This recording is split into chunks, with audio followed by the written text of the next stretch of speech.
Wala kang bala kumain?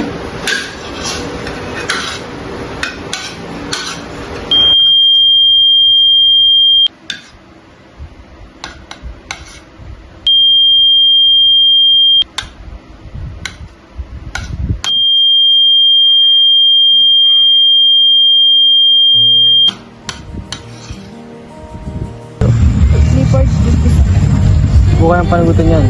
Hindi wala na tayo.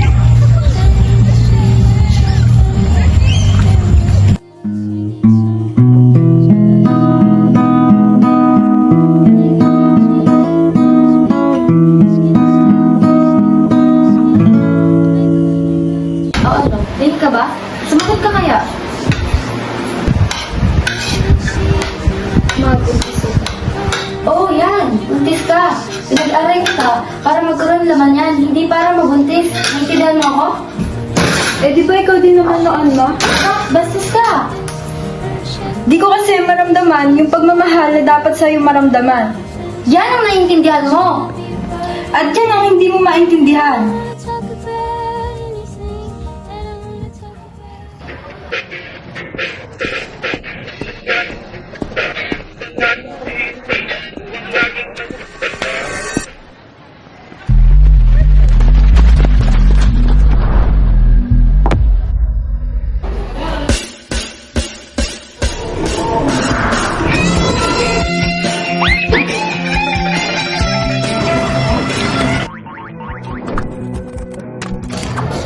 Asan yung assignment ko?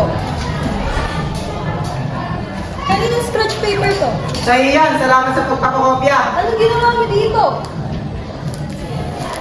Jerusalem! Good morning, Ma'am Castro.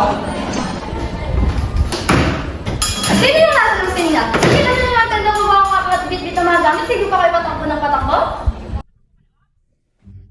Oh shit, si mo pala yun. Iha, ano sabi ko yun? Science po, ma'am. Ah, science pala. Eh, ano yung ginagawa mo? Period ko to, kaya gawin mo sa ibang period yan. Period data sa ma'am. Paano your assignments? In 1, 2, hanggang 5 lang ha, tatapos pa rin sa labas. 3, 4, 5. What? Wala lang nakabula. Ano to? Ako pagtatapunin nyo ng basura nyo? Ma'am, yan po yung assignment ko. Di ako tumatanggap ng ganito, Iha. Ano to? Kinalayan ng manok? Ayaw ko na to. Ibalik mo yan. Marjorie, hindi mo itatabi ang ginagawa mo? Ganyan ba dapat ang boss nagtatanong, ma'am? Ay, sorry po. Umaga-umaga, pinapainit nyo yung ulo ko?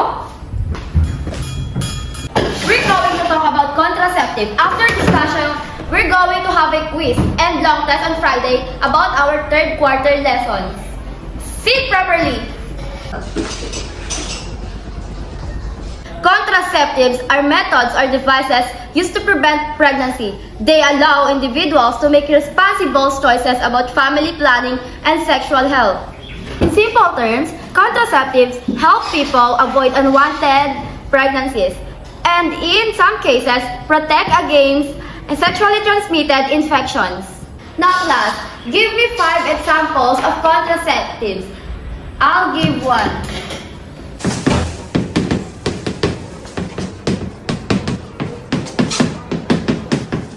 Okay class, now give me more 4 examples.